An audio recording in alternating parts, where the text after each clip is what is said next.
ওকে,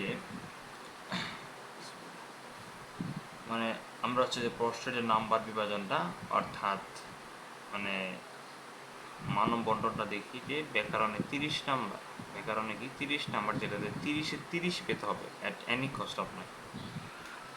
নির্মিতি হচ্ছে 70 নাম্বার, যেটা থেকে পারিভাষিক শব্দ, যেটা আমি শিখতে বলি, পারিভাষিক শব্দটা শিখবেন, সমস্যা শেখা হবে সবই। সারাংশ সহায় হলে কি সবগুলা আর কি, এটা দাগাই দিব, পরে আপনি করে নিন, সেটা সমস্যা নেই। আগে আসি হচ্ছে আমরা উচ্চারণের মানে 5টা নিয়ম, অথবা 8টা শব্দের মধ্যে 5টা শব্দের উচ্চারণ নির্দেশ করতে হবে। মানে 8টা শব্দের মধ্যে 5টা শব্দের উচ্চারণ আমি স্পেশালি দিব। আচ্ছা, তার আগে একটা জিনিস শিখে মানে যাই, যে বাংলা উচ্চারণের নিয়ম 27 পৃষ্ঠায় দেখিও না কি করছি, জাস্ট মানে শো অফটা দেখে, শো অফটা দেখাই, শো অফটা দেখাই, শো অফ। এই যে হচ্ছে বাংলা উচ্চারণের নিয়ম, এটা হচ্ছে বাংলা উচ্চারণের নিয়ম সম্বলিত টপিকটা। এটা কি আর কি, ওরা আইপিআই করছে, মানে আইপিআই নামক এক ধরনের বর্ণমালা ইউজ করে, যে international phonetic alphabet, international phonetic alphabet, phonetic PHONETIC alphabet. এখানে এত বেশি পেশাল পড়া যাবো না, কারণ হচ্ছে এটা কোনো এত বেশি পেশাল পড়ার টপিক না, it's not a big deal.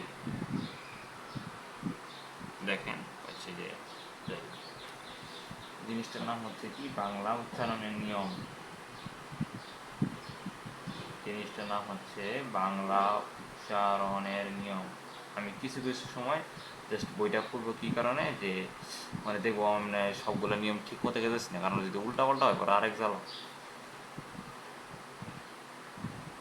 Bangla শব্দের উচ্চারণের নিয়ম, আচ্ছা দেখেন, আস্তে আস্তে বলবো আমি, সমস্যা নাই। স্বরবর্ণের, অর্থাৎ মানে প্রথম যে বাংলা শব্দের উচ্চারণের যে টপিকটা আসে, স্বরবর্ণের পরিবর্তন। স্বরবর্ণ কারা, আমরা জানি যে মোট স্বরবর্ণের বাংলা বর্ণমালায় স্বরবর্ণ হচ্ছে 11টি, ব্যঞ্জন বর্ণ হচ্ছে 39টি। স্বরবর্ণ হচ্ছে তারা, যেমন সরু, সরু, স্বরে আরে, সে, দীর্ঘ, সু, দীর্ঘ, রি, এ, ও। এখানে এক্ষেত্রে হচ্ছে যে মানে স্বরবর্ণের উচ্চারণের ক্ষেত্রে আসি আমরা, 1 নম্বর কিসে আসবো আমরা, স্বরবর্ণের উচ্চারণে আসি। স্বরবর্ণের উচ্চারণে মানে স্বরবর্ণের উচ্চারণে মানে দেখবে যা প্রথমে কি আসে, মূলত স্বরে আসে না, ওই স্বরে ও আসে প্রথমে। আর দ্য ইনিশিয়াল কি আসে, স্বরে ও আসে, অর্থাৎ অ্যাট দ্য ইনিশিয়াল মানে হচ্ছে শুরুর দিকে। ইনিশিয়াল কথাটার অর্থ হচ্ছে শুরুর দিকে, মানে শুরুতে আসে কি স্বরে ও। স্বরের হচ্ছে 2 রকম উচ্চারণ। স্বরের কয় রকম উচ্চারণ, 2 রকম। একটা হচ্ছে সংবৃত, একটা কি সংবৃত, যেখানে তার উচ্চারণ পরিবর্তন হয়। আরেকটা হচ্ছে বিবৃত।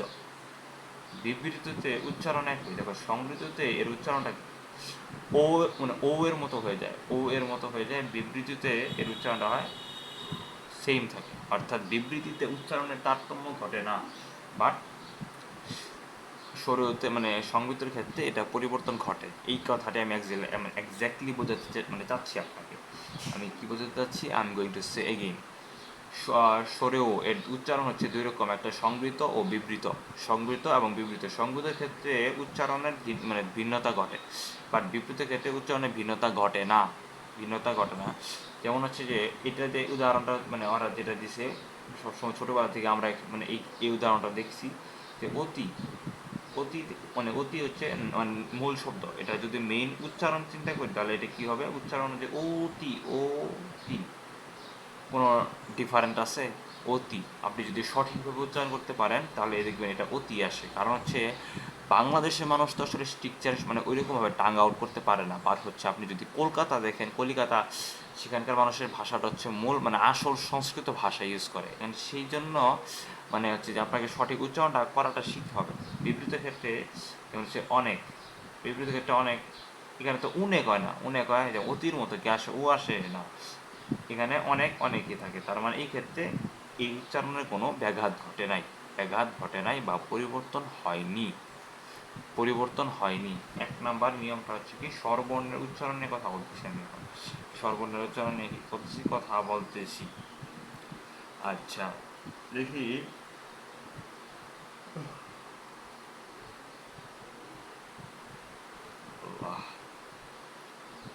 এখানে একটা জিনিস আছে, কিছু কিছু জিনিস বলবো, যে মানে জিনিসগুলো পরিবর্তন হয় কেন, উচ্চারণের সময় জিনিসগুলো কিভাবে পরিবর্তন হয়, কি আসে, সেই কথাগুলো বলবো। সেই কথাগুলো হচ্ছে আচ্ছা, দীর্ঘই থাকলে রস্য, এই দীর্ঘ থাকলে রস্যকার ছাতা, দীর্ঘকার থাকলে রস্যকার, এই এটা থাকলে হয়েছে এই রি থাকলে হয় রি,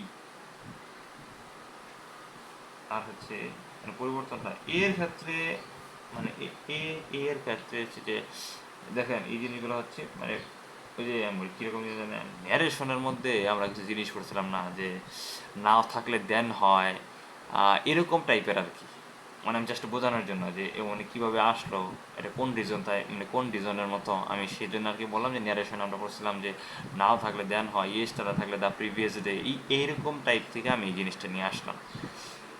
আচ্ছা, তারপরে আমরা এর দেখি, এর ক্ষেত্রে দেখো সেম, এর ক্ষেত্রে হচ্ছে দুই রকম উচ্চারণ রয়েছে। এর ক্ষেত্রে দুই রকম, একটা হচ্ছে সংবৃত সংবৃত উচ্চারণ, বিবৃত উচ্চারণ। সংবৃত উচ্চারণে এই ক্ষেত্রে যে সংবৃত উচ্চারণটা, এই ক্ষেত্রে যে সংবৃত উচ্চারণটা সেটা হচ্ছে এর ক্ষেত্রে, আচ্ছা ওয়েট এক মিনিট, ও এর ক্ষেত্রে থাকে এর ক্ষেত্রে, আচ্ছা এর ক্ষেত্রে সংবৃত উচ্চারণটা এই, অর্থাৎ এর ক্ষেত্রে সংবৃত উচ্চারণে কোনো পার্থক্য ঘটে না। এর ক্ষেত্রে এর সংবৃত উচ্চারণ এর মতোই হয়, এবং বিবৃত উচ্চারণটা এর মতো হয়। বিবৃত উচ্চারণটা হচ্ছে এর মতো হয়, এর মতো হয়। আমি আবারও রিপিট করতেছি যে এখানে আছে, এর হচ্ছে দুই রকমের উচ্চারণ, একটা সংবৃত আর হচ্ছে বিবৃত। সংবৃত উচ্চারণে কোনো পার্থক্য ঘটে না, সংবৃত উচ্চারণে কি করে না, কোনো পার্থক্য ঘটে না, বাট বিবৃত উচ্চারণে পার্থক্য ঘটে, এর ক্ষেত্রে ক্ষেত্রে পার্থক্য ঘটে। যেমন কীরকম, যেমন কীরকম যে যেমন কীরকম, যেমন সাপোজ একটা দেখা হয় যে এক এক একই, বাট এই যে হয় এক এক একটা, এই ক্ষেত্রে কীরকম হয় যে এই যে একটা, মানে আমি জাস্ট উদাহরণটা আমি আর কি জাস্ট বোঝানোর জন্য দিছি, বাট আমি বই জানি না, ওরা কোন উদাহরণ দিছে, সিমিলারলি মিলানোর জন্য আমি আর কি এই কাজটা করছি। দেন দেখি, আমি স্পষ্ট করে বলে যাব, এর মাঝেও যদি আপনি কোনো জিনিস না বোঝেন আমাকে অবশ্যই বলবেন, মার্ক করে দিবেন, সমস্যা নাই। বাংলা দ্বিতীয়পত্র আপনার প্লাস মিস যাওয়া খুবই রিস্ক বিষয়, কারণ হচ্ছে আমি চাই না যে আপনার কোনো সাবজেক্টেই প্লাস মিস যাক। মূলত গোল্ডেনের টার্গেট রাখবেন, মেইন টার্গেট হচ্ছে গোল্ডেন। গোল্ডেন থেকে পরে গোল্ডেনই চেষ্টা করবেন, গোল্ডেন কি পায় না। আপনার কি মনে হয় যে রায়, ওরা কিন্তু রায় হচ্ছে অ্যাভারেজ স্টুডেন্ট, রায়ের আমি খুব ভালো করে চিনি, ও অ্যাভারেজ স্টুডেন্ট ছিল, বাট আর কি মুখস্থ বিদ্যার দিকে অনেক ভালো, সেই জন্য আর কি ওর মেডিকেল হয়ে গেছে। আচ্ছা বলে দেখে ওই আসে, ওয়ে মানে ওয়ে যেটা পরিবর্তন, সরি ওই হচ্ছে পরিবর্তন হয়ে যেটা হয় যে এই যে এটা হচ্ছে ওই আর হচ্ছে সরু, এটা ভাঙে, মানে এটা বিবর্তিত হয়ে, আমি আর কি বায়োলজি ভাষায় মানে আপনাকে জাস্ট বোঝানোর জন্য যেটা পরিবর্তিত হয়ে এটা আসে। যেমন এটাতে যদি আপনি বলেন যে একটা উদাহরণ দেন, তো তাহলে আমি উদাহরণটা দিব, উদাহরণ না ওই না এটা দিয়ে দিই, ওই আপনার ফ্রেন্ড ঐশী, হ্যাঁ ঐশীটা হচ্ছে যে দেই, এই যে ওই আর হচ্ছে দীর্ঘিকার থাকলে কি হয়, এই যে দেখেন দীর্ঘিকার থাকলে কি হরে শিকার হয়, কারণ ঐশী আমি হয়তো বুঝাতে পারছি, বাট এইখানে আসলে বলবো, আচ্ছা পরে দেখতেছি। এটা হচ্ছে দীর্ঘ, মানে এটা কীরকম আকার, একটা আকার, এটা হলো আপনার যে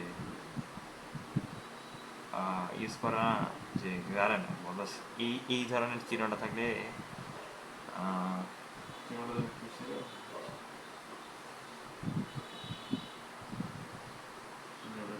ও এটা হচ্ছে আপনি কীরকম জানেন, এটা হচ্ছে এই যে এইরকম চিহ্ন, ওই যে ও আছে না কিছু চিহ্ন, ওই যে ওইরকম টাইপের মধ্যে যে কীরকম উদাহরণ আছে, যেমন হচ্ছে বৈশাখ। বৈশাখ যদি মানে ভাঙায় লিখি, এই যে বই পরে শাক, এই দেখো ফার্স্টে কী ছিল, বৈশাখ, বৈশাখ। এই চিহ্নটা থাকলে বই এর একটা রস্যই উচ্চারণ হচ্ছে, এই চিহ্নটা থাকলে কি হয়, এই যে একার আকার রস্যইকার, বৈশাখ সুন্দর করে আলাদা হয়ে যায় বৈশাখ। তারপরে ওই ও আছে, ও এর ক্ষেত্রে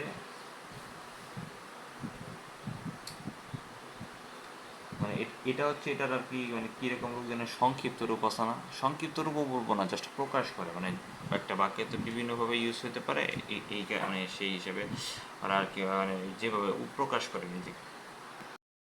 জি আর কি মানে বলতেছিলাম যে জানি এ ওই ও আচ্ছা ওটা ও তো দেখলামই আমরা যে এই এখানে সংগৃহীত দেয় সে বলে ও হচ্ছে আসলে এটার হচ্ছে অনেক কিরকম যে আপনার মানে এটার উচ্চারণ হচ্ছে এরকম যে ও, এটার উচ্চারণ হচ্ছে ও এর মতো, এর উচ্চারণ কি ও এর মতো, মানে কিরকম এটা যদি প্রকাশ করে কেমন যে এই এরকম হয়, এটা পরে রূপান্তর ঘটে এইভাবে। এই যেমন উদাহরণটা কেমন, উদাহরণটা হচ্ছে ধরো বউ, এটা যদি লিখি যে এটা হচ্ছে এই যে স্ট্রাকচার অনুযায়ী এই যে হ্যাঁ এই ওটা আসছে এটাই মানে এখান থেকে মানে একটা বিষয় হচ্ছে যে গ্রামাটিক্যালে আসলে ইংলিশে গ্রামারের ক্ষেত্রে যেমন আমরা যখন চেঞ্জিং সেন্টেন্স করি যে একটু ভুল হলেই নাম্বার শেষ। কারণ যেমন সাপোজ একটা জিনিস হচ্ছে যে যখন প্রশ্ন করে তখন প্রশ্ন করা যায় যে প্রশ্নে আপনি ভার্ব এই কি করে ভার্বের আগে অ্যান দেয় না, বাট যখন আমরা দেখি যে ইট ওয়াজ অ্যান এক্সাইটিং ম্যাচ, ওনারা প্রশ্ন করেছে how exciting match it is, but তারা এখানে এন বসায় না, এখানে দ্যাটস এন বসানো মানে এন না বসানোর কারণে বিষয়টা এরকম হয়ে দাঁড়ায় যে অনেক সময় এন না নিলাম না আমরা কাটা যায় এক্স্যাক্টলি সেম ওয়েতে যেখানে আমরা যে সূত্র মানে ফর্মুলাটা এই শিখতেছি দেখতেছি এই ফর্মুলাটা হচ্ছে বিষয়ের মতো না বসে তাহলে সেই ক্ষেত্রে এটাও প্রযোজ্য হবে না, এটাও কী হবে প্রযোজ্য হবে না।